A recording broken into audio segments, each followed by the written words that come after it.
Everyone, welcome back destiny commerce academy. देखिए, आज का जो अपना टॉपिक है वह ई filing of income tax return, यानी कि आईटीआर कैसे भर सकते हैं ऑनलाइन, उसके रिगार्डिंग आज का अपना टॉपिक रहने वाला है। देखिएगा, income tax e filing section 139(1) के अंदर आता है, सब सेक्शन 1, यानी कि सेक्शन 139 सब सेक्शन 1 के अंदर इनकम टैक्स की रिटर्न को ऑनलाइन भरने के बारे में बताया गया है। Any individual whose total income in the last financial year exceed the total tax exemption bracket, मान लिया कि 3 लाख तक की इनकम पर टैक्स लगता है 0, तो जिसकी इनकम 3 लाख से ज़्यादा है वो अपनी क्या कर सकता है, ई फाइलिंग कर सकता है सर। ठीक है, 3 से कम है तो फिर तो करने की ज़रूरत नहीं है, लेकिन अगर आप इनकम कम हो तब भी भर दो, तब भी बेनिफिट होता है। वैसे तो आईटीआर भरने का बेनिफिट कि आगे इन फ्यूचर लोन वगैरह लेने लग जाए तो वहाँ पर आईटीआर मांगते ही मांगते हैं। लेकिन यहाँ पर पढ़ते देखिएगा, किसी भी पर्सन की टोटल इनकम अगर टैक्स एग्जम्प्टेड ब्रैकेट से ज़्यादा है तो उसको आईटीआर फाइल करना ही चाहिए। ई filing is the process through which individual file there income tax return online. ठीक है, ई फाइलिंग प्रोसेस है आपकी इनकम टैक्स जो रिटर्न है उसको इलेक्ट्रॉनिकली या ऑनलाइन भरने के लिए। इलेक्ट्रॉनिकल फाइलिंग को ही हम शॉर्ट फॉर्म में ई फाइलिंग के नाम से जानते हैं। ये सभी टैक्स पेयर को भरनी चाहिए। कौन होते टैक्स पेयर? जिसकी total income tax exemption bracket से ज़्यादा होती है। एज ए टैक्स पेयर आप खुद या फिर किसी की हेल्प से, एक्सपर्ट की हेल्प से इनकम टैक्स डिपार्टमेंट की साइट पे जाकर अपना टैक्स भर सकते हो। और इंडिविजुअल के लिए लिमिट है 31 जुलाई हर साल के लिए, यानी कि 31 जुलाई तक आपको इनकम टैक्स भरना होता है। कोशिश कीजिएगा कि आप पहले ही भर दो। ग्रेस पीरियड उनको ही मिलता है जिसके रेलिवेंट रीजन होते हैं कि इसलिए वो टैक्स नहीं भर पाए। नॉर्मली सरकार क्या करती है, 31 जुलाई के बाद कभी कभार या मोस्टली बार आप बोल सकते हो एक 10-15 दिन बढ़ा भी देती हैं इनकम टैक्स रिटर्न के रिगार्डिंग, लेकिन कंपलसरी नहीं है कि गवर्नमेंट बढ़ाएगी ग्रेस पीरियड। तो आप 31 जुलाई एंड मान के चलिएगा। जो भी टैक्स पेयर ये रिटर्न फाइल नहीं करता उसको 5,000 रुपये तक की फीस, अगर 5 लाख से ज़्यादा की टोटल इनकम उसकी, अगर 5 लाख से कम की टोटल इनकम थी तो 1,000 रुपये फीस, और सेक्शन 234F के अकॉर्डिंग जो भी अलग बनाए गए हैं रूल रेगुलेशन उनको भी आप पर इम्प्लीमेंट किया जाएगा। आईटीआर के ऊपर इसका क्वेश्चन हर बार बनता है। 7 तरह की आईटीआर होती हैं। जो पहली है आईटीआर 1, ये आपकी सैलरीड इंडिविजुअल के लिए जो सिंपल इनकम है, जिसकी कैपिटल गेन की इनकम नहीं है, आप ऐसे बोल सकते हो, ये सहज। आईटीआर 1 और 4 ये जरूर आपको याद करनी है, यही पेपर में पूछा जाता है। आईटीआर 1 है सहज के रिगार्डिंग। कौन आईटीआर 1 फाइल कर सकता है? इनकी इनकम टैक्स रिटर्न, आईटीआर मतलब इनकम टैक्स रिटर्न। तो कौन आईटीआर 1 फाइल कर सकता है? कोई भी रेजिडेंट इंडिविजुअल जो इंडिया का निवासी है, 50 लाख तक की अगर उसकी टोटल इनकम है तो आईटीआर 1 फाइल करेगा। सैलरी की इनकम हो सकती है, पेंशन की हो सकती है, एक हाउस प्रॉपर्टी की हो सकती है, छोटे मोटे सोर्स की इनकम या कोई ब्याज वगैरह की इनकम। लेकिन कौन फाइल नहीं कर सकता? जिसकी इंडिविजुअल की सैलरी के अलावा कैपिटल गेन की इनकम हो, बिजनेस एंड प्रोफेशन की इनकम हो, फॉरेन एसेट्स इनकम, वो आईटीआर 1 को फाइल नहीं कर सकता। ये ध्यान रख लेना आपको।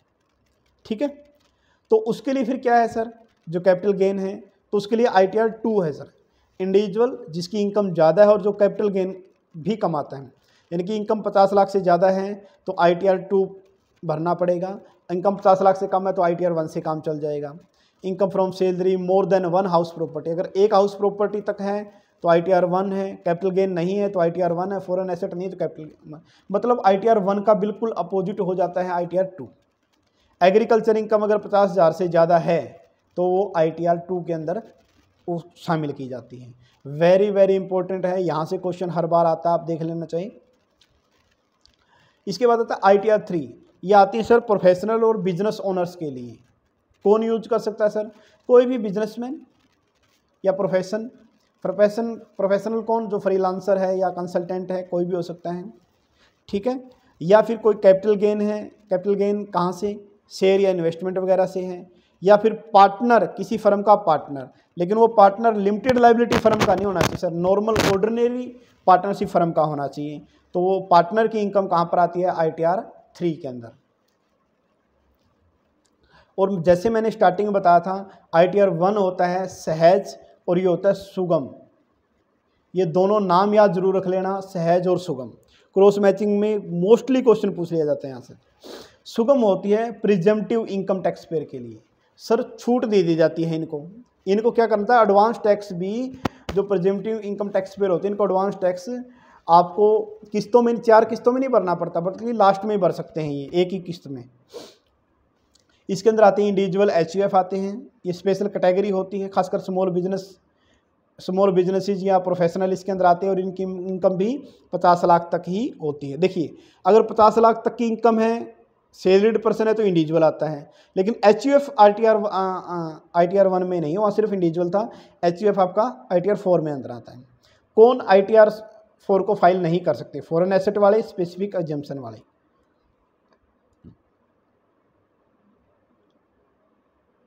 नेक्स्ट वन आता है अपने पास ITR 5, पार्टनरशिप फर्म या ट्रस्ट के रिगार्डिंग।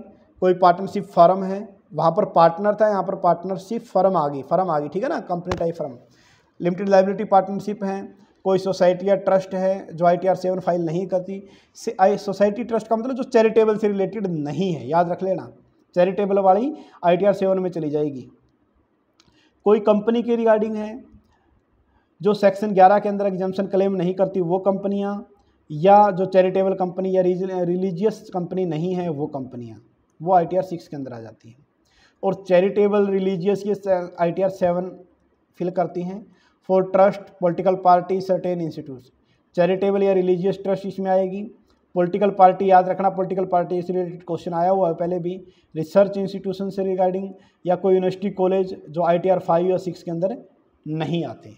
अब 5 और 6 के अंदर क्या था बताना से, बस 5 था सर फर्म के रिगार्डिंग, और 6 था आपका कंपनी के रिगार्डिंग। देखिएगा यहाँ पर पढ़ सकते हो आप, 5 था फर्म के रिगार्डिंग और 6 था आपका कंपनी के रिगार्डिंग, ठीक है। इसके अलावा जो भी था वो कोई भी यूनिवर्सिटी कॉलेज जो फर्म या कंपनी नहीं है वो ITR 7 के अंदर आ जाते हैं। इंपॉर्टेंट ITR डेडलाइन के रिगार्डिंग दिया गया है जी। देखिएगा कोई इंडिविजुअल या फर्म है जिसकी ऑडिट करवाने की रिक्वायरमेंट नहीं होती, वो अपनी ITR 31 जुलाई तक भर दे। जिसको ऑडिट करवाने की ज़रूरत होती है वो 15 अक्टूबर तक भरेगा, ठीक है। और ट्रांसफ़र प्राइसिंग यानी कि MNCs कंपनियां हैं जिसकी कई देशों में बिजनेस चल रही हैं, जिसकी सब्सिडरी विदेशों में है, वो 30 नवंबर तक ITR फाइल करनी पड़ती है।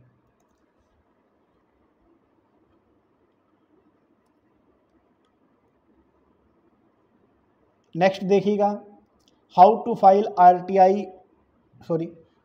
File ITR online. Online ITR कैसे फॉलो कर सकते हैं। पहला सर इनकम टैक्स कैलकुलेट, अपनी इनकम टोटल इनकम कैलकुलेट करो और अपना टोटल टैक्स कैलकुलेट करो, पहला काम तो यही है।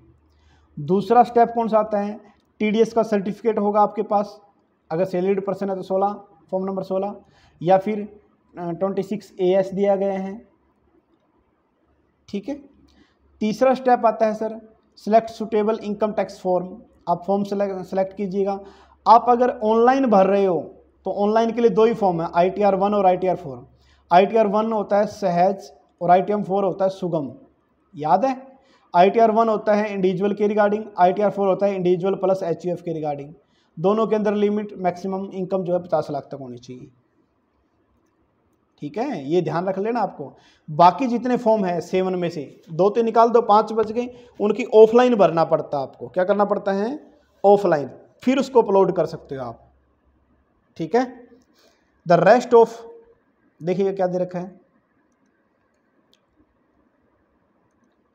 Rest all other income tax form will be required to uploaded offline. भरने के बाद ऑफलाइन अपलोड करना पड़ेगा, यानी कि ऑनलाइन भी है लेकिन अपलोड करना पड़ेगा। जैसे फॉर्म वगैरह नहीं भरवाते और ये बोलते हैं भाई अपने डिक्लेरेशन को प्रिंट निकालो, उसको टेस्ट करो, फिर दोबारा अपलोड करो, सेम ऐसे ही इसमें फॉर्म निकालो, उसको भरो, ठीक है, ऑफलाइन काम पूरा करो और उसके बाद क्या करना पड़ता है, इसको अपलोड करना पड़ता है।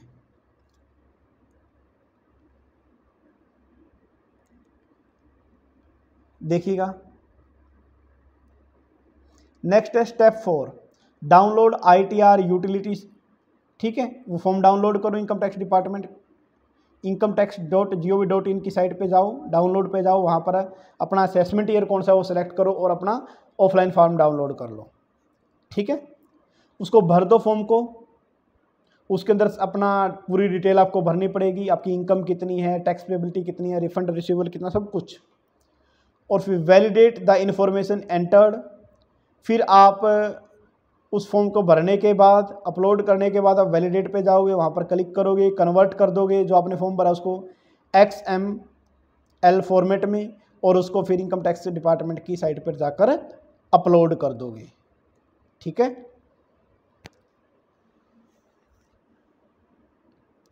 देखिएगा ये साइट आपको जो मिलेगी, आप गूगल सर्च करोगे तो वहाँ ही मिल जाएगी, ई फाइलिंग के रिगार्डिंग। ठीक है, इस तरह का इंटरफेस आएगा, वो आप चेक कर लेना। यहाँ पर लॉगिन आईडी खासकर नॉर्मल आपका पैन कार्ड ही होता है और पासवर्ड वगैरह है, उस पर करके क्लिक आप कर सकते हो। तो ये ITR आप ऐसे भर सकते हो। ठीक है, OTP वगैरह आता है लास्ट में, इसमें दे रखा है finally pick one of verification mode आता है, लास्ट का है ये। तो इलेक्ट्रॉनिकल वेरिफिकेशन कोड बोल सकते हो, आधार OTP आ सकता है। ठीक है, ड्यू डेट बता रखी है, नॉर्मली 31 जुलाई है और ये 31 अक्टूबर तक भी भर सकते हो आप, 15 अक्टूबर या 31 अक्टूबर जो था लास्ट।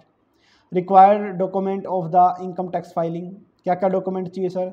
बैंक की डिटेल, पैन कार्ड, सैलरी के रिगार्डिंग, या फिर HRA rent receipt to claim, HRA claim करने के लिए। ठीक है, पे रिसिप्ट, ये फॉर्म नंबर 16, सैलरीड पर्सन को। हाउस प्रॉपर्टी की इनकम है, कोई को ओनर है तो उसकी डिटेल भाई। कैपिटल गेन की रिगार्डिंग है, चाहे आपने कोई शेयर को बेचा है, खरीदा है, वो सब म्यूचुअल फंड वगैरह सब कुछ इसमें आ जाएगा।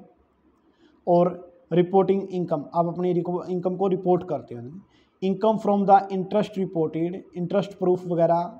ठीक है, सब कुछ यहाँ पर लास्ट में आपका आ जाएगा।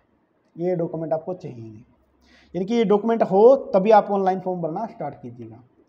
अगर कोई ITR नहीं भरता तो 10,000 रुपये तक का जुर्माना और सेक्शन 234F तक के रूल रेगुलेशन उस पर इम्प्लीमेंट होते हैं।